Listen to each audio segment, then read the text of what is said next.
Hola a todos y bienvenidos.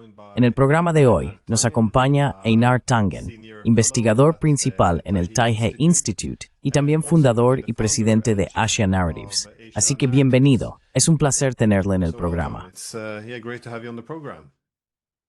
Runzam Trifreiste pas strength and packen was beautiful.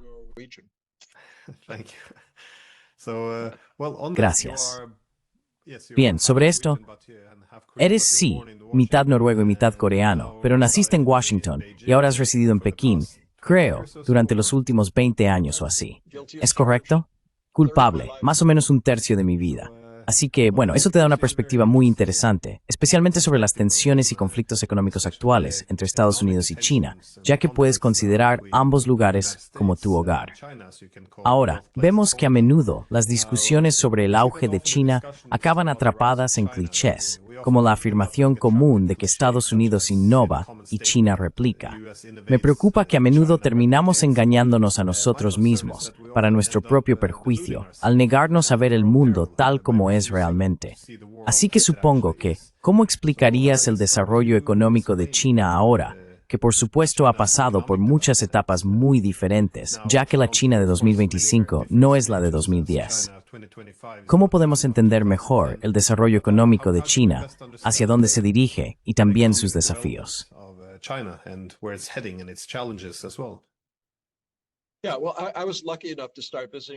Sí, bueno, tuve la suerte de empezar a visitar China más o menos cuando se fundó la OMC, alrededor del año 2000. Así que, básicamente, he sido testigo de todo este periodo. China ya se estaba desarrollando antes, pero en cuanto entró en la OMC se expandió a un ritmo vertiginoso. De repente, empezaste a ver ese crecimiento acelerado de 2 dígitos año tras año. Sin embargo, no siempre fue fácil. Quiero decir, el crecimiento económico fue muy rápido. El crecimiento social, no tanto. Cuando ibas a las ciudades, veías a los trabajadores migrantes viviendo en lo que te parecían condiciones terribles, hasta que ibas a sus pueblos de origen y veías cómo vivían normalmente y lo duro que trabajaban.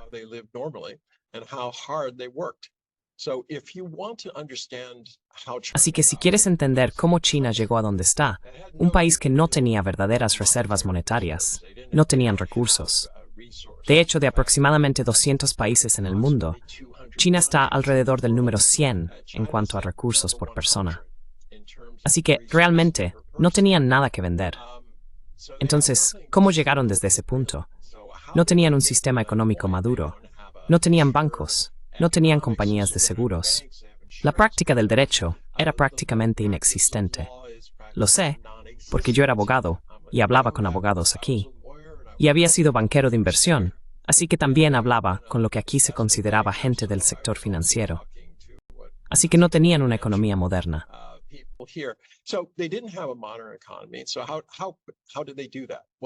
Entonces, ¿cómo lo hicieron? Pues en gran parte fue simplemente pura planificación. Es increíble lo que se puede lograr si tienes un plan. Y como dice el cliché, no planificar es planear el fracaso. Así que China desarrolló estos planes quinquenales y dijo, vale, vamos a conseguir esto. Ahora bien, ¿cómo lo financiaron? Muchos de los primeros proyectos se realizaron bajo el modelo de construir, operar, transferir. Así que decían, necesitamos una autopista de aquí a allí, pero era una autopista planificada. No era una autopista que conectara la propiedad del hermano de alguien en medio de la nada, como a menudo ocurre en Estados Unidos. Yo era político allí, así que conocía el funcionamiento interno. Solía organizar elecciones.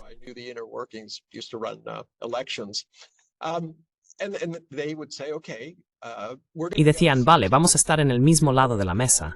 Vas a recuperar todo tu dinero más tu beneficio y luego nos lo entregas a nosotros.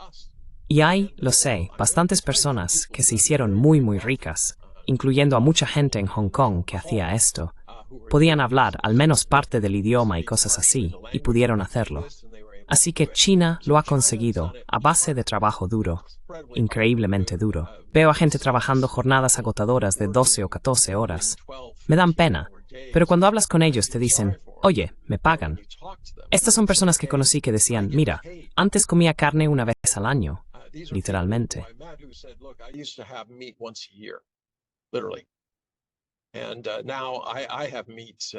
Y ahora como carne 2 o 3 veces por semana. Para ellos era simplemente increíble poder conseguir estas cosas después de haber estado privados durante tanto tiempo. Así que todo depende de la perspectiva. Trabajaron duro, ganaron dinero, llevaron su dinero de vuelta, empezaron negocios o continuaron con la agricultura, pero ahora podían salir y comprar un tractor, mientras que antes no podían hacerlo. Tenían que labrar la tierra literalmente con sus propias manos y unas pocas herramientas sencillas. Así es como China se desarrolló tan rápidamente. Pero también prestaron atención a la educación. En Estados Unidos ahora mismo, el 60% de nuestra población solo lee a un nivel de 6º grado o menos.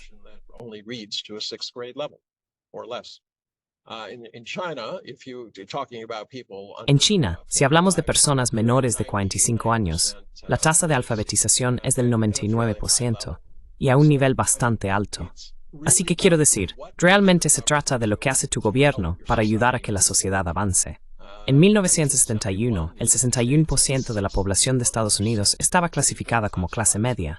Hoy en día, hicieron un estudio en 2024 sobre el ingreso medio, en 2023, y descubrieron que solo el 40% de los estadounidenses eran realmente clase media. Ahora bien, había algunos de clase media alta, pero es alarmante cuánto ha cambiado la situación en direcciones opuestas. Así que esto, de manera un poco extensa, vuelve a tu pregunta. ¿Qué está ocurriendo con Estados Unidos y China?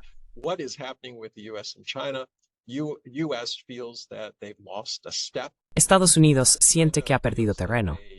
China siente que ha trabajado duro por lo que tiene. Donald Trump es un populista que apela a aquellas personas que se sienten decepcionadas, y con razón. Quiero decir, partido tras partido en Estados Unidos ha asumido el poder, pero nada ha cambiado.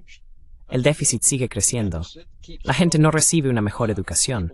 No hay mejores oportunidades. Todo parece ser una especie de falso juego de financiarización, en el que los ricos hacen apuestas sobre cosas, y si les sale bien, reciben enormes bonificaciones. Mientras tanto, otras personas se ven obligadas a hoy mismo, literalmente, comprar alimentos con sistemas de compra ahora y paga después.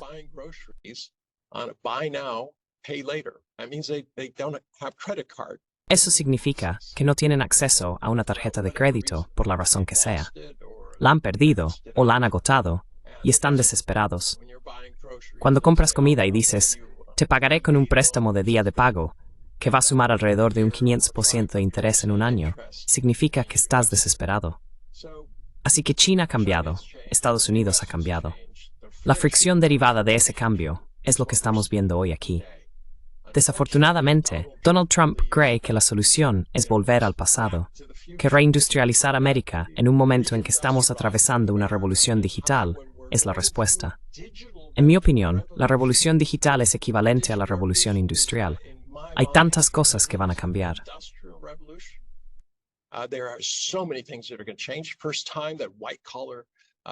Es la primera vez que los trabajadores de oficina van a experimentar despidos y cambios en sus funciones laborales. Y eso está ocurriendo en este mismo momento. Bien, Donald Trump dice, el futuro es que vamos a reindustrializar. Pero la mayoría de la industrialización tiene muy bajos márgenes de beneficio. Y si quieres obtener grandes beneficios, lamentablemente, la industrialización no es el camino, a menos que trabajes con nuevos materiales, robótica, cosas que están en la intersección de la tecnología, la digitalización, formas de aumentar la producción, la productividad, ese tipo de cosas. Así que, de forma un poco extensa, solo estaba diciendo que hay dos países que van en direcciones diferentes. Uno que planifica y otro que no es capaz de hacerlo.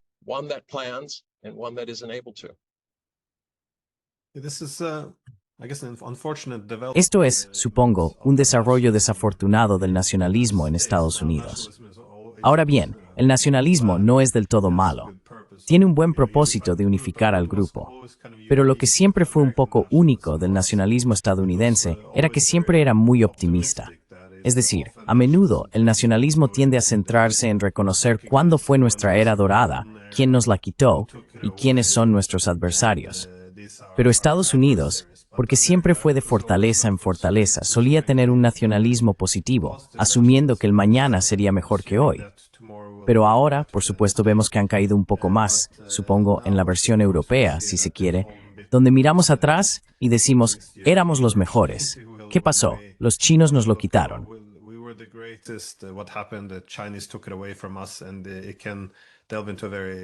Y puede derivar en una forma mucho más desagradable. Pero el desarrollo chino fue bastante interesante, porque durante mucho tiempo parecía que, bueno, mencionaste a las personas muy pobres que tenían ese suministro aparentemente ilimitado de mano de obra barata del campo que migraba a las ciudades, lo cual se veía como una buena manera de alimentar la mano de obra para mantener las exportaciones altas.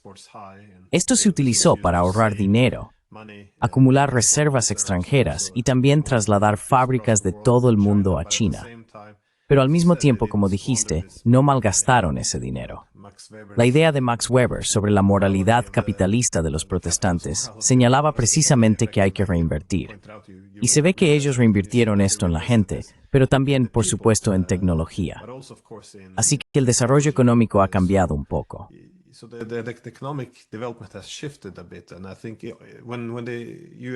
Y creo que cuando Estados Unidos intenta ahora paralizar parte de la economía china, parece como si fuera una táctica que se podría haber utilizado en los años 90, pero no algo que se quiera hacer ahora. Es demasiado tarde, por así decirlo, para paralizarlos. Pero sí, eso me lleva a mi pregunta, que es, como has dicho, si hoy quieres industrializarte, tienes que tener en cuenta lo que algunos llaman la cuarta revolución industrial, donde las tecnologías digitales están ocupando gran parte de los procesos en el mundo físico, incluida la manufactura. Por eso, países como Vietnam se enfrentarán a ciertos desafíos hoy en día.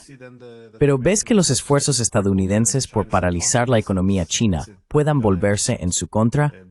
¿O simplemente aumentarán la determinación de China de crear una mayor autonomía?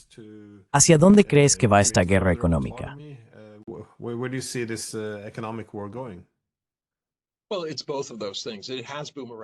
Bueno, son ambas cosas. Ha vuelto como un boomerang. Estados Unidos dijo, miren, no vamos a permitirles acceso a tecnología sensible. ¿Y qué pasó? China está desarrollando la suya propia, y a un ritmo muy rápido.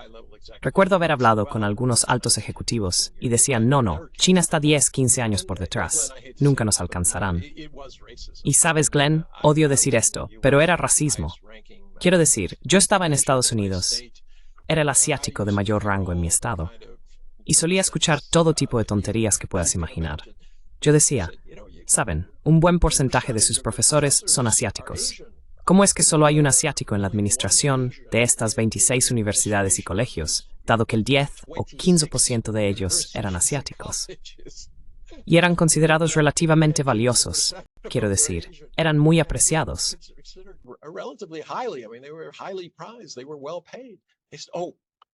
Estaban bien pagados. Decían, no quieren estar en una posición de autoridad, nunca piden nada. Yo decía, bueno, ¿alguna vez se les ha ocurrido que desde su perspectiva siempre se trata de demostrar tu competencia, demostrarlo y ser humilde, y que sean otros quienes lo reconozcan? Bueno, me miraban y decían, bueno, no lo sé, no lo creo, no son como tú. Ya sabes, ese tipo de cosas. Y ya sabes, eran como cumplidos envenenados y cosas así. Así que sí, quiero decir, en Esmunos, no se trata solo de los asiáticos. Su mines ha sido, mira lo que han hecho, cómo clasifican a cualquiera de Sudamérica. Un estado vecino, México, todos son narcotraficantes y violadores y cosas así. Y el hombre que dice eso es presidente de los Estados Unidos. Y no ha habido consecuencias para él. Ha sido elegido 2 veces.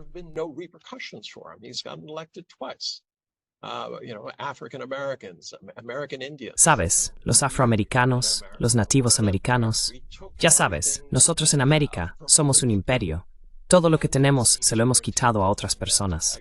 Y parece que estamos decididos a hacerlo de nuevo con Groenlandia, Canadá, Gaza y el Canal de Panamá. Y quién sabe qué será lo siguiente. Y luego tenemos la osadía de decir que representamos el Estado de Derecho y que todo esto es maravilloso.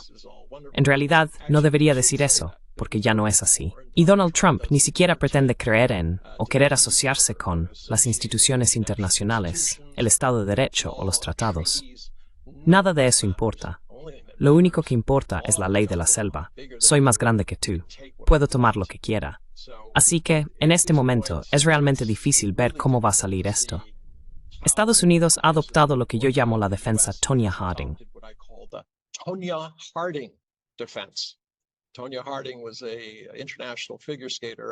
Tonya Harding era una patinadora artística internacional, y su mejor amiga, Christy Yamaguchi, ella era japonesa, no china. Hay que hacer esa distinción. Tonya decidió que si no podía ganarle, si llegaba a los Juegos Olímpicos, haría que su novio y otro tipo fueran a intentar romperle las piernas. Y eso es exactamente lo que tenemos aquí. Estados Unidos tiene miedo de que China les supere. Entonces, ¿cuál es nuestra elección? En lugar de tener ese momento Sputnik en el que decimos, competencia, estamos preparados, vamos a hacerlo, dijimos en cambio, no queremos competir. Mirad, esto nos corresponde. Y si ellos están haciendo esto, seguro que están haciendo trampa. Si hacen trampa, tenemos derecho a intentar aislarlos, a inventar narrativas falsas sobre ellos, a hostigarlos en su periferia, a hacer cualquier cosa necesaria para mantenernos por delante. Los seres tienen que darse cuenta de que el tercer mayor presupuesto militar del mundo, después de Estados Unidos y China, es de Estados Unidos otra vez.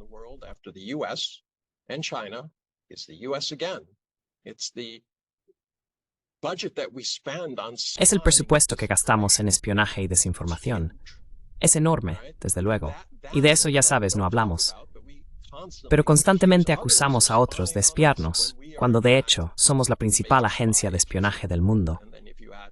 Y si sumas a nuestros socios de los cuatro ojos, quiero decir, superamos y sobrepasamos a todos, incluso más que con nuestro ejército convencional. Así que esta se ha convertido en la forma en que afrontamos las cosas. Si hacemos algo, acusamos a otros de hacerlo. Y luego intentamos darle la vuelta a la situación, como se dice, para poner a los demás a la defensiva. Irónicamente, sobre las cosas que nosotros mismos hacemos. Pero la hipocresía empieza a pasar factura. Y creo que mucha gente en el mundo está cansada de este tipo de ataque y acusación constante, mientras que nosotros, lamentablemente, nos negamos a obedecer las reglas que exigimos a los demás.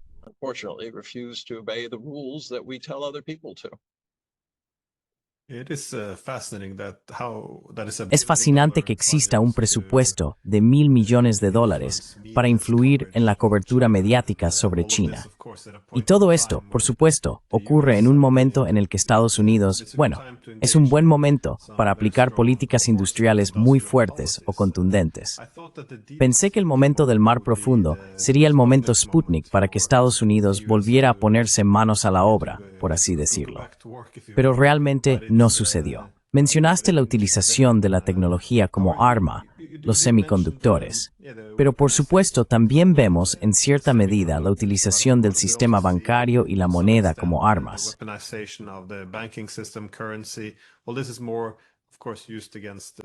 Esto se utiliza más, por supuesto, contra los rusos, mientras que la instrumentalización del suministro tecnológico se emplea contra los chinos. Pero, ¿hasta qué punto ves que los chinos se están protegiendo frente a la instrumentalización del sistema bancario y la moneda? Porque los chinos con los que hablé tenían la sensación de que, después de que se confiscaran los fondos soberanos de Rusia, ellos serían los siguientes en la lista. ¿Sabes hasta qué punto esto es una preocupación real? ¿Y qué ha hecho China para protegerse frente a ello?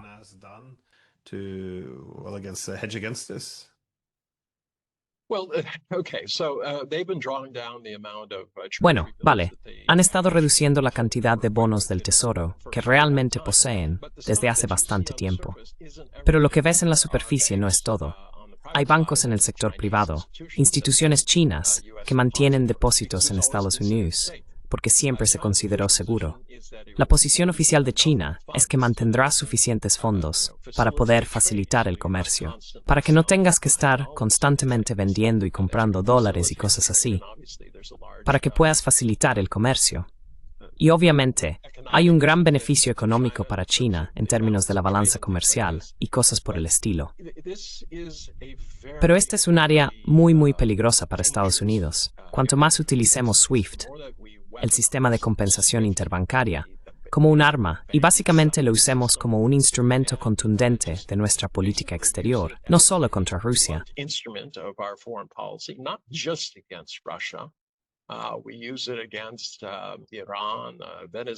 Lo usamos contra Irán, Venezuela, Corea del Norte, y es bastante probable que se utilice contra China.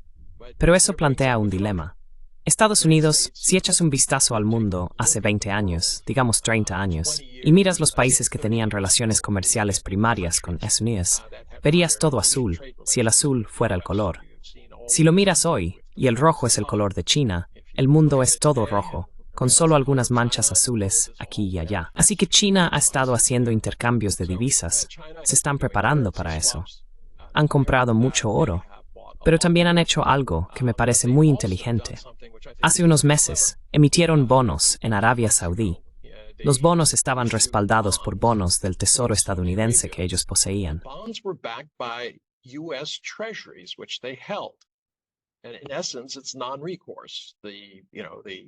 En esencia, es sin recurso. La garantía para esto son estos bonos del Tesoro de Estados Unidos. Así que, cuando emites estos nuevos bonos con el antiguo activo, estos bonos del Tesoro, puedes en esencia sacar el dinero sin afectar al mercado. Si China empezara a vender más de 750.000 millones de dólares en bonos del Tesoro, provocaría una corrida en el sistema, y de hecho, perjudicaría a China porque el precio caería drásticamente. Así que recibirían menos dinero de vuelta, y habría una disrupción global. Eso no está en el interés de China. Ellos quieren un mundo estable y constante, donde el comercio sea global, la gente actúe según sus capacidades, y aquellos países que puedan, animen y ayuden a los países que tienen problemas. Una perspectiva muy, muy diferente.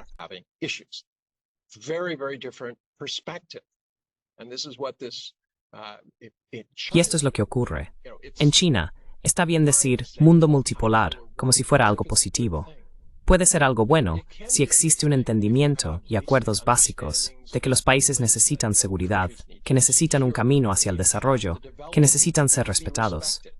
Pero si se convierte en la ley de la selva, la multipolaridad simplemente significa caos, significa feudalismo entre países. China es muy consciente de esto, y están intentando promover la idea de que podemos crecer juntos o morir solos, y que habrá graves consecuencias si no nos llevamos bien. Así que China está promoviendo esta visión. Estados Unidos ha dicho, mirad, no hay suficiente para todos. Es un juego de suma cero. Somos más grandes que vosotros. Vamos a quitaros el dinero del almuerzo, y nos lo vais a agradecer.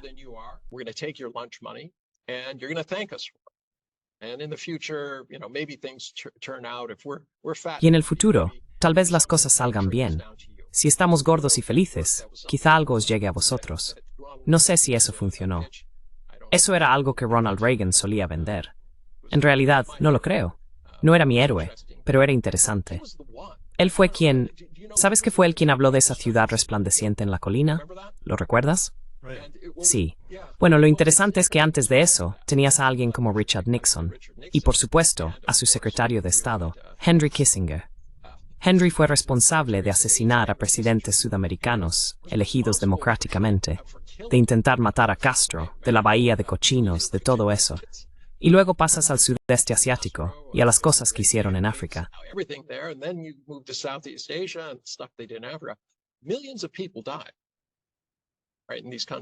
Millones de personas murieron en estos países, pero nunca se le habría ocurrido pedir disculpas.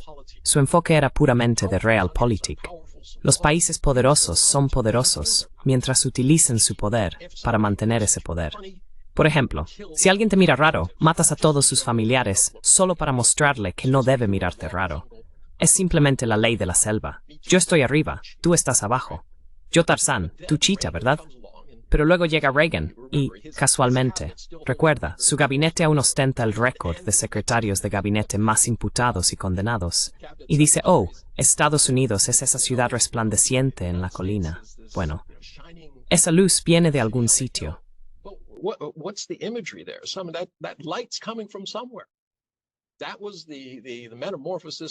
Esa fue la metamorfosis de Estados Unidos, volviendo a ser una especie de entidad guiada por Dios, que hacía el bien. Y esta idea del excepcionalismo estadounidense, seguro que la has visto muchas veces.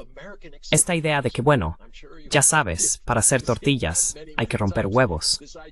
Si vamos a crear un mundo mejor, sí, puede que tengamos que matar a unos cuantos millones de personas y bombardear cosas hasta devolverlas a la edad de piedra, pero al final todo valdrá la pena. Bueno, hasta ahora no ha valido la pena. Estados Unidos se está arruinando con el coste de estas guerras. El resto del mundo no está agradecido por lo que hace Estados Unidos. Y luego tienes a un presidente que decide declarar la guerra económica a 180 estados, 180 naciones, incluyendo a unos pingüinos muy confundidos.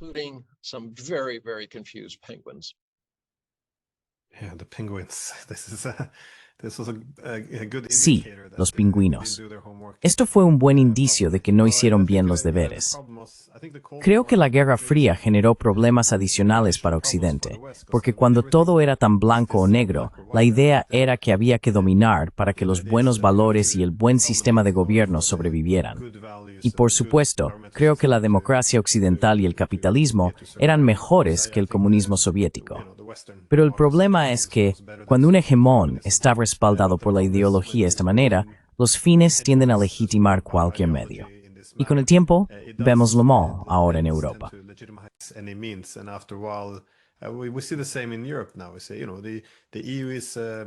Decimos que la UOE es una institución democrática, así que todos nuestros estados vecinos deben mirar hacia la UE en lugar de hacia Moscú en busca de liderazgo. Y con este fin, la democracia puede convertirse en un problema si la gente vota de la manera equivocada. De repente, toda la intención detrás del hegemonismo se vuelve en su contra. John Hearst escribió sobre esto a principios de los años 50. Que los países que son liberal-democráticos en su interior a menudo exigen sistemas internacionales donde ellos dominen, porque no pueden permitir que los buenos valores sean socavados por la mayoría. Así que es un fenómeno común. Tenemos que proteger la democracia de quienes votarán de manera equivocada. Bueno, sí, esto es lo que ves ahora cuando las ideas liberales y la democracia entran en conflicto. Pero bueno, mencionaste SWIFT, que a los chinos les preocupaba que esto también pudiera ser utilizado como arma contra ellos. Los chinos crearon CIPS, es la versión 14 o 15. Pero esto tiene enormes implicaciones, ¿no?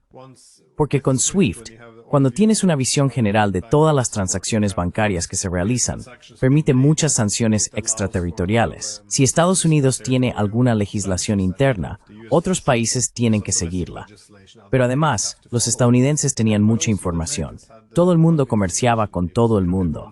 Si miras un sector donde necesitamos previsibilidad, como la agricultura y demás, esta es una información muy valiosa.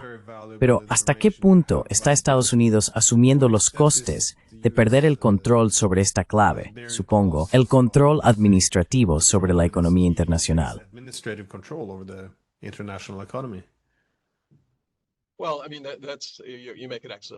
Bueno, quiero decir, has hecho un excelente comentario. Estamos tirando de dos extremos de la cuerda. Por un lado, mantienes tu economía dolarizada, y eso te permite financiar tu creciente montaña de deuda a tipos de interés muy bajos. Pero por otro lado, una vez que la utilizas como arma y los países empiezan a preocuparse, y no es solo China, todos y cada uno de los países están preocupados porque tienen riesgo político.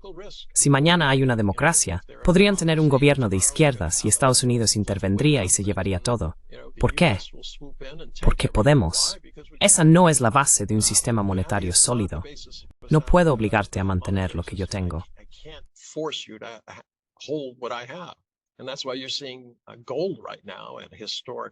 Y por eso estás viendo el oro ahora mismo en máximos históricos, por encima de 3.000. Simplemente no me lo puedo creer. Pero la gente está buscando lo que cree que es seguridad. Quiero decir, incluso están poniendo su dinero en un esquema Ponzi llamado Bitcoin. Me encanta eso. ¿Puedes tenerlo en la mano? No. ¿Se puede robar? Oh, sí. Así que no es seguro. Bueno, ¿cuál es el propósito? No lo sé. Hice un año como becario en la fiscalía y también fui abogado defensor durante algunos años. Puedo decirte que cuando la gente quiere demasiado anonimato, tienes que preguntarte por qué. Entonces, ¿a dónde lleva esto al decir que el sistema existente está fracturado? Ten por seguro que China no quiere tomar el control. Be assured, China does not want to take over. They do not want the yuan to be the new dollar. No quieren que el yuan sea el nuevo dólar, y hay razones detrás de eso. Han visto lo que ocurre. Son un país exportador. Cuando empiezas a ser la moneda de reserva mundial, el valor de tu moneda comienza a subir, lo cual es estupendo si intentas gestionar una montaña de deuda y mantener bajos los tipos de interés. Pero China no está en esa situación. Quieren seguir comerciando, así que no desean los efectos que se producen al convertirse en la moneda de reserva. En su lugar, buscan opciones de monedas multipolares, y eso llevará tiempo. Obviamente los BRICS, Rusia está muy interesada en impulsar eso, pero cada vez más también lo están otros países.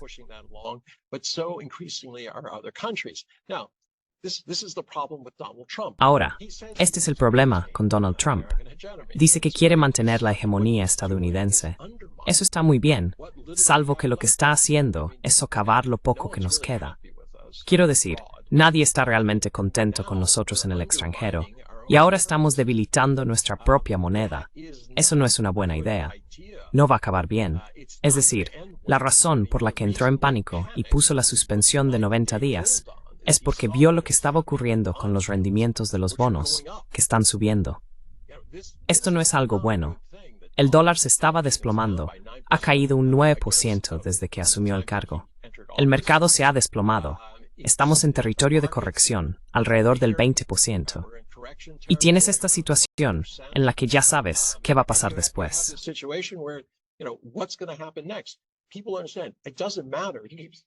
La gente lo entiende, no importa. Él sigue diciendo, bueno, si Powell simplemente bajara los tipos, el presidente de la Reserva Federal, todo iría bien. No, no sería así. Y puedo decírtelo, los bonos eran una de mis especialidades. Los bonos tienen que ver con el riesgo. ¿De acuerdo? Si Estados Unidos, si el valor monetario del dólar está cayendo, eso significa que si invierto $100, y sea cual sea el tipo de interés, si solo espero recuperar $80, necesito tener suficiente interés para cubrir esos $20 que he perdido, más lo que considero un beneficio adecuado. Así que vas a empezar a ver que los tipos de los bonos realmente se disparan. Y aquí es donde de repente recibió una dosis de realidad. Pero la cuestión es, ¿cómo retrocede de una manera que le permita salvar la cara, en la que pueda decir, oh, tenía planeado hacer esto desde el principio?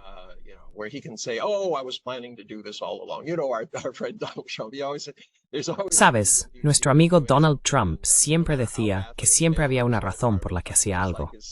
Y no importaba lo mal que saliera, todo formaba parte de un plan, igual que sus 6 bancarrotas con los casinos en Atlantic City. Así que China ha dejado algunas pistas. Lo que hicieron fue, hace unas semanas, publicar un libro blanco de 6 puntos. Estoy seguro de que lo viste. Y uno de los puntos hablaban sobre el acuerdo de la fase 1 y cómo sí funcionó. Y ya sabes, cómo debería haber sido, cómo debería haberse hecho. Bueno, claramente esto fue una señal para Washington. La forma de salir de esto, sin perder la cara, es un acuerdo de fase 2. Y la pregunta es, ¿por qué China impulsaría eso? Pues muy sencillo, porque si todo se hunde, no se trata de, oh, Estados Unidos está sufriendo. ¿No es genial?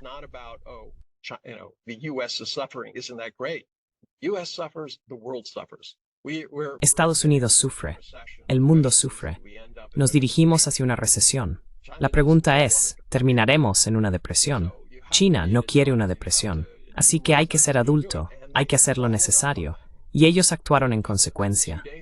Hace 2 o 3 días, unilateralmente eliminaron los aranceles sobre ciertos tipos de circuitos. Y esto fue una señal a Washington para decir, vale, daremos el primer paso, ahora haced algo recíproco, luego nosotros haremos algo, luego vosotros hacéis algo. Llegaremos a un punto en el que podamos sentarnos racionalmente, sin que nos estéis apuntando con una pistola a la cabeza, y podamos averiguar cómo hacer este acuerdo de la fase 2. Vosotros declarad la victoria. Esto es lo que siempre habéis querido. Y China puede decir, bueno, hemos hecho un sacrificio por el bien común.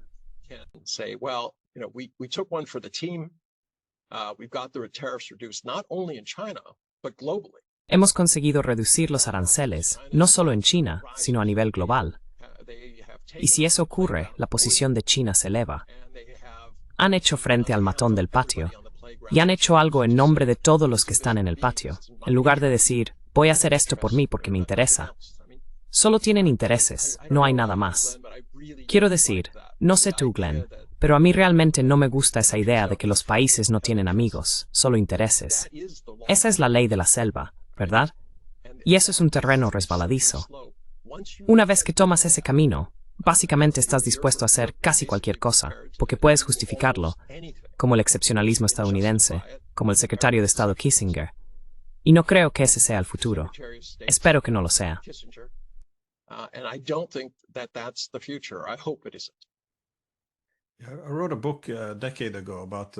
Escribí un libro hace una década sobre la emergente asociación geoeconómica entre China y Rusia, y recibí muchas críticas porque el argumento era, no, en 1 o 2 años van a chocar por Asia Central o por quién domina. Bueno, esto vuelve a lo que decías, esa suposición de que tienen que hacerlo en términos de suma cero, que tienen que librar esa batalla por la supremacía. Pero lo que realmente se vio fue el reconocimiento de que existían soluciones de suma positiva mejores. Es decir, los chinos también reconocieron. Bueno, si tenemos en cuenta los intereses de la otra parte cuando nos movemos por Asia Central, dado que está en su frontera, entonces es más probable que nos acomoden.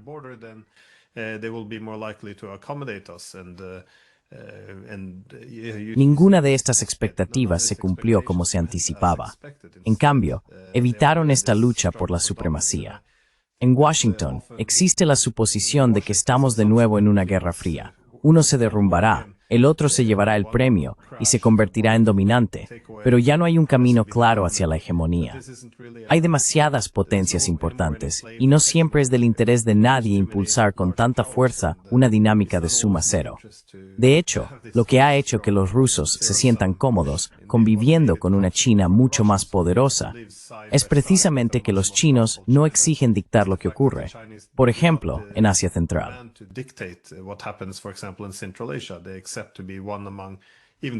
Aceptan ser uno entre iguales, incluso el primero entre iguales, pero aún así uno entre iguales. Y creo que este ha sido el secreto, también al formar instituciones como la OCS o los BRICS, donde hay muchas grandes potencias para poder comunicar al resto. Sí, somos la más grande, pero no podemos dictar porque hay demasiados actores importantes dentro de este bloque. Y creo que este mensaje a los demás países de que no pretenden dominar, solo ser una potencia líder, tiene un efecto tranquilizador en los estados SOS. Pero no nos gusta aprender mucho de los demás. Ya sabes lo que dicen sobre no aprender de la historia.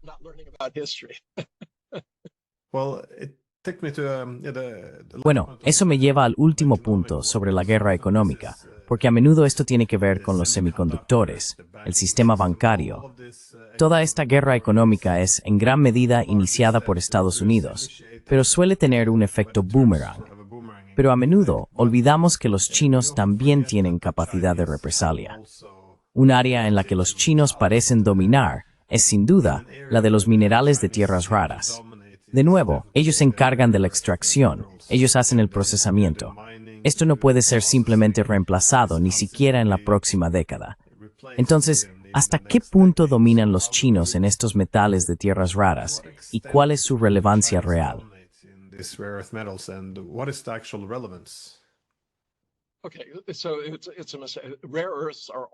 Bien, los elementos de tierras raras se encuentran en todo el mundo, y no hay escasez. Hay muchos. La cuestión es cuál es la concentración. Eso determina la viabilidad de su extracción. Si es una zona de alta concentración, es mejor que una de baja concentración. También hay efectos secundarios medioambientales. Pero lo principal que tiene China, y la gente no parece entenderlo, es el procesamiento. China procesa más del 90% de las tierras raras del mundo. Lo hacen porque pueden hacerlo más barato y mejor. Logran una mayor pureza y pueden hacerlo a un coste mucho menor. Por eso la gente ha acudido allí. Es como preguntarse por qué India comercia con China cuando tantos indios tienen una opinión negativa de China.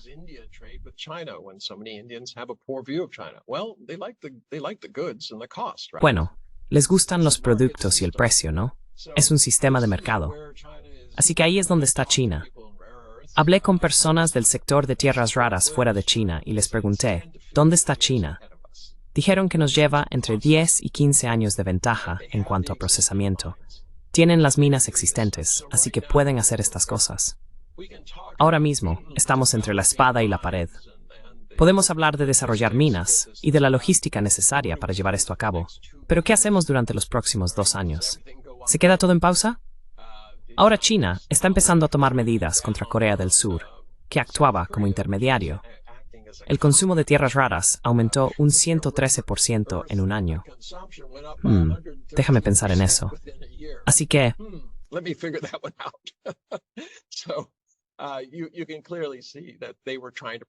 Se puede ver claramente que intentaban sacar provecho. Como sabes, con Rusia hay muchos países que están importando petróleo y de repente también están exportando mucho petróleo. Y la India es el principal entre ellos. La ironía es que los europeos están comprando petróleo a la India, que en realidad proviene de Rusia, y fingen de alguna manera que esto tiene sentido. No lo tiene en absoluto. Pero esto nos lleva de nuevo a tu punto, la ideología. Una vez que crees que tienes todas las respuestas y que los demás son simplemente estúpidos, a menos que sigan las tuyas, inevitablemente te vas a encontrar con un problema.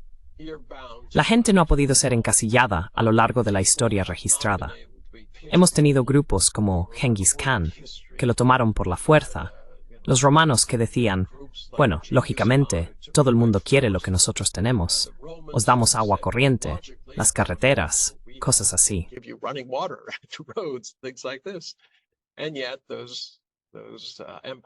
Y sin embargo, esos imperios fracasan.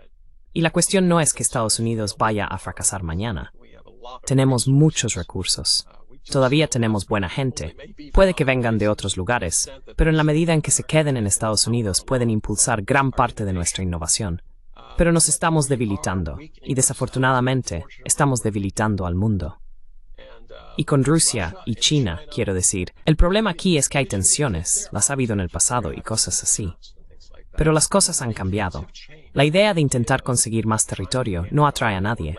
¿Por qué? Porque da demasiados problemas. Exacto.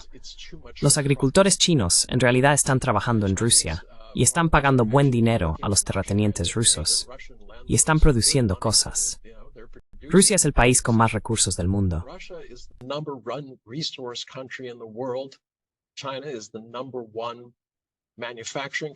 China es el principal país manufacturero del mundo.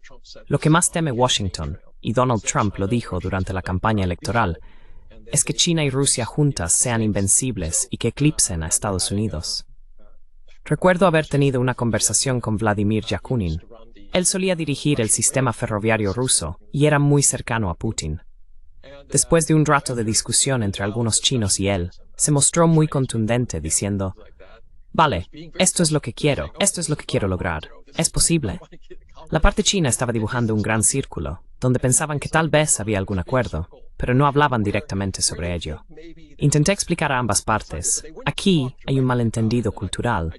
Ustedes se comunican de maneras diferentes.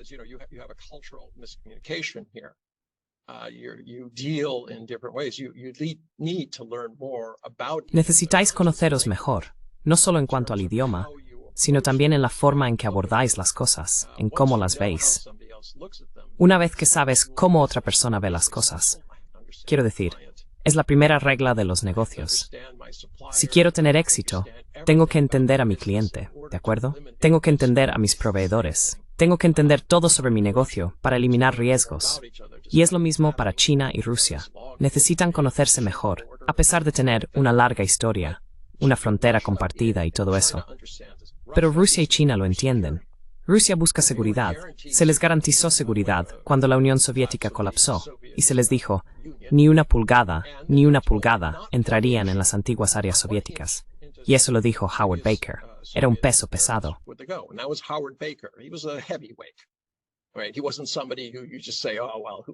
No era alguien a quien pudieras simplemente descartar y decir, bueno, ¿a quién le importa lo que diga?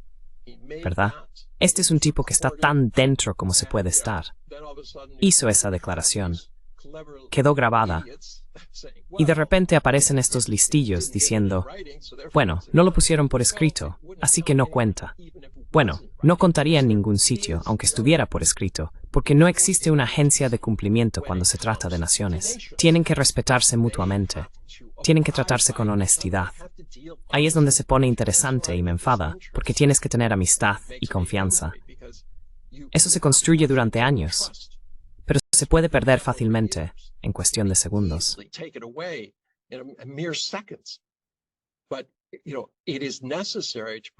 Pero es necesario prevenir el conflicto mediante la comprensión y la creación de estas cosas. Así que China entiende que Rusia necesita su seguridad. Cuando entraron en Ucrania, eso fue la gota que colmó el vaso.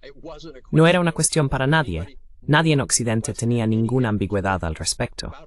Quiero decir, todos, Mearsheimer, todos los estadistas, dijeron, si entras en Ucrania, Rusia luchará contra ti.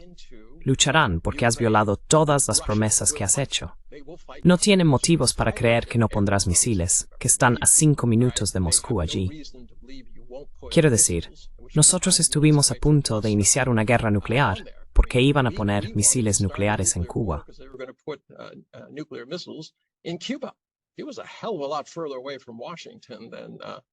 Estaba muchísimo más lejos de Washington que de Moscú, y luego de la frontera de Ucrania.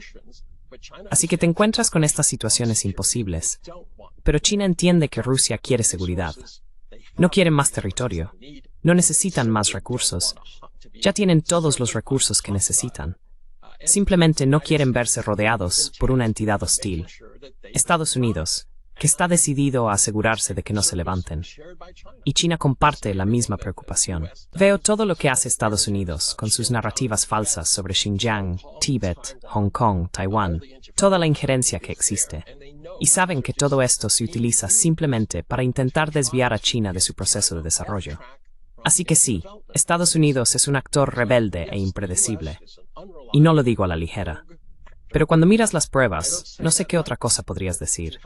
¿Inicia guerras unilateralmente? Sí.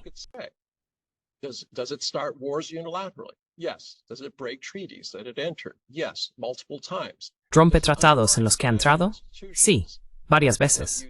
Socava instituciones internacionales, como la OMC, la CPI. Quiero decir, la lista sigue. Se retira de tratados que tienen implicaciones e importancia global, como Kioto y los acuerdos de París sobre el clima. Sí. Dice unilateralmente que va a tomar el control de territorios de otros países en violación de la soberanía. Sí. Así que no sé cómo no se puede clasificar a Estados Unidos como una nación paria. No es de extrañar que los países estén reaccionando a esto. Lo que ven es simplemente un desenfrenado yo primero, América primero. No me importa lo que te pase. Deberías estar agradecido de apoyarme. Esto es ridículo. Es algo que esperaría de un matón de 11 años en el patio del colegio. Desafortunadamente, este matón de 11 años, su nombre es Donald Trump, tiene el mismo nivel de comprensión de la economía que ese niño de 11 años.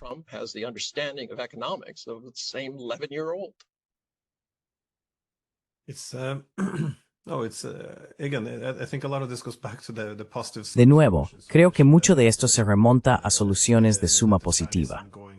Mencionaste que los chinos no buscan ningún territorio en Rusia. Pero durante mucho tiempo, esto fue una preocupación porque, después de las guerras del opio, cuando China estaba debilitada, los rusos también se apoderaron de bastante territorio chino, incluida la costa del Pacífico. Esto incluso creó 2 regiones sin salida al mar en el noreste de China, que se han desarrollado más lentamente que las demás. Así que la principal preocupación era que a medida que China se fortaleciera, en algún momento querría desafiar estos tratados injustos. Pero en cambio, vimos que llegaron a más acuerdos económicos. Además, los rusos modernizaron sus puertos en la costa del Pacífico. También construyeron ferrocarriles y puentes hacia estas regiones de China, para, en efecto, hacerlas cada vez más conectadas con los mercados mundiales.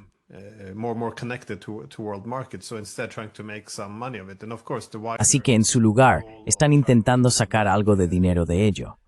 Y por supuesto, el objetivo más amplio es hacer que Rusia y China sean grandes aliados tanto en lo económico como en lo político, y en gran medida lo han conseguido.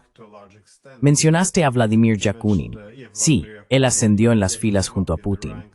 Fue el director general de los ferrocarriles rusos. Lo conozco, trabajé o di presentaciones un par de veces en su centro de estudios, y de hecho escribió una recomendación para mi libro sobre la política de las grandes potencias en la Cuarta Revolución Industrial. Así que es un tipo muy inteligente, pero también está muy enfocado en acercar cada vez más a Rusia y China. Es bastante fascinante. Sí, el mundo es un pañuelo.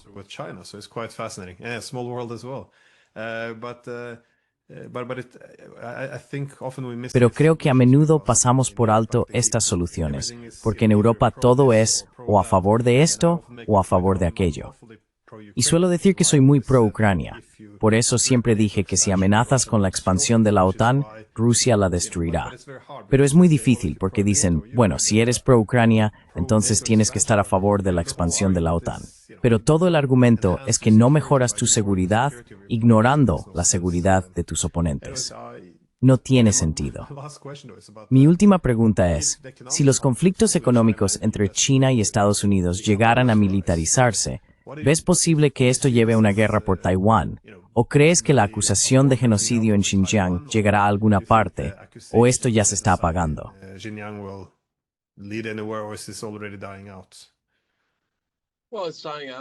Bueno, está desapareciendo porque lo que la gente no entiende es que Xinjiang es el segundo destino turístico más importante de China. Hay gente allí todo el tiempo. Entonces no es el nuevo Auschwitz. Bueno, ya sabes, he hablado con personas así. Quiero decir, existe esta fábula creada por narrativas falsas. Ya hemos visto lo que USAID y también lo que llamáis el National Endowment for Democracy, sí, NED, fueron financiados directamente por el gobierno allí. El objetivo era el derrocamiento del régimen, y hacen todo lo necesario para lograrlo. Sus huellas están por todas partes. Has visto cualquier tipo de levantamiento, incluso en estados mayoritariamente democráticos, donde entran, y ya sabes, ni siquiera es sutil. Quiero decir, estamos hablando de naciones pobres.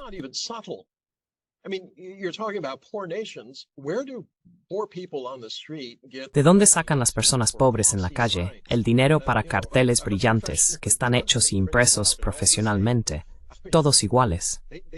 Quiero decir, no tienen suficiente dinero. Están enfadados porque no tienen trabajo ni dinero.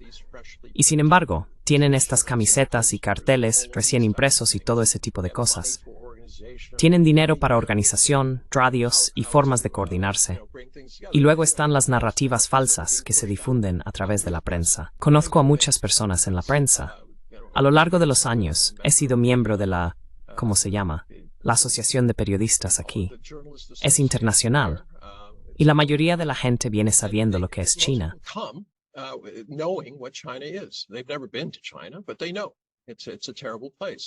Nunca han estado en China, pero lo saben. Es un lugar terrible. La gente aquí no está segura. Podría ser secuestrado en la calle en cualquier momento. Xinjiang es un campo de trabajo. Hong Kong es un lugar deprimente. Los tibetanos solo viven esperando el regreso del Dalai Lama. Quiero decir, seamos serios. Bueno, el Dalai Lama estuvo allí.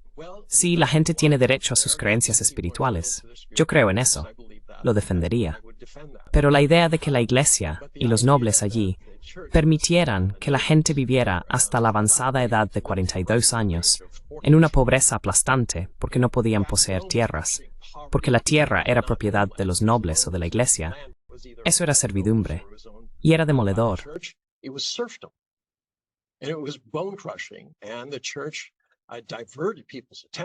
Y la Iglesia desvió la atención de la gente diciendo, no te preocupes por esta vida y lo horrible que es. Renacerás y será mejor. Bueno, no sé si eso es cierto o no, pero sonaba muchísimo al triunvirato del ejército, la Iglesia y la nobleza en la Edad Media, cuando predicaban lo mismo para mantener a los siervos sometidos, negándoles incluso las necesidades más básicas, para que tuvieran vidas cortas y brutales. No creo que nadie, y lo sé, he hablado bastante con gente de Tíbet, diga, ¿anhelas aquellos días? Por supuesto que no. Pero siguen teniendo creencias espirituales. Siguen necesitando ser respetados. Pero estas son las cosas de las que no se habla. that they don't talk about. There's in the West they have this romanticized things of lost. En Occidente, tienen esta idea romantizada de horizontes perdidos. Piensan que en medio de la meseta tibetana hay un valle donde todo es exuberante, verde, y la gente vive hasta los 100 años. Eso nunca ocurrió. No era así. Eso era una obra de ficción. Lamentablemente, los hechos y la ficción se han fusionado en la mente de las personas, y siguen haciéndolo. En cuanto a soluciones, por desgracia, tengo que decir que no hay una solución positiva hasta que haya líderes en Estados Unidos que finalmente se den cuenta de que no están ahí para gobernar el mundo. Están ahí para gobernar su país. Y para hacerlo, necesitan tener confianza. Necesitan la capacidad de trabajar con otras naciones. No pueden hacerlo solos.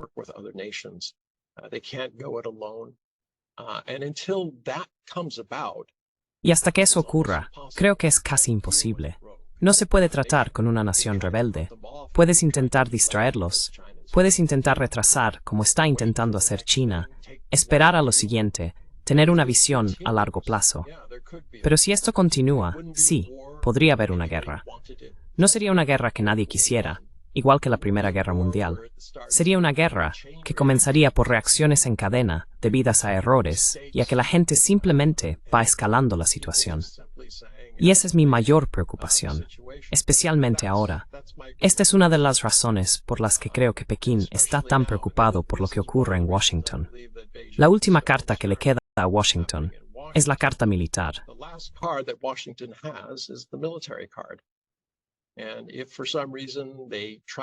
Y si por alguna razón intentan impulsar eso como un medio para lograr otros fines, en términos económicos, entonces podrían cometerse errores en la escalada que podrían llevar a algo muy, muy grave.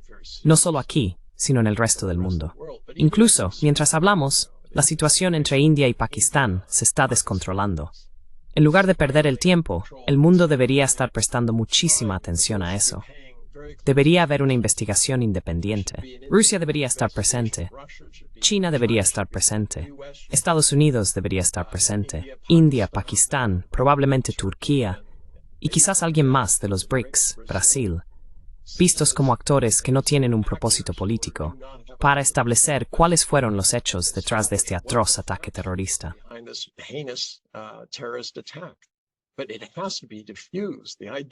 Pero esto tiene que ser desactivado. La idea de que estos países irían a la guerra.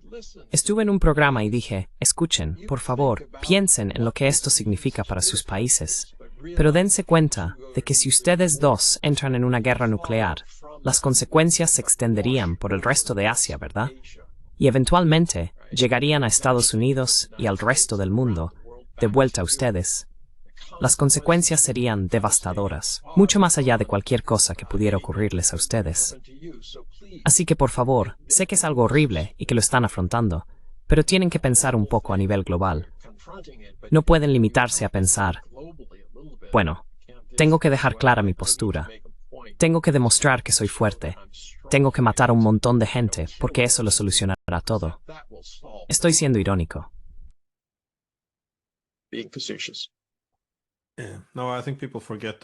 Sí, no, pero creo que la gente olvida que con las armas nucleares, la guerra en sí misma se convierte en el principal enemigo, en lugar de pensar en cómo puedes conseguir alguna ventaja de suma cero.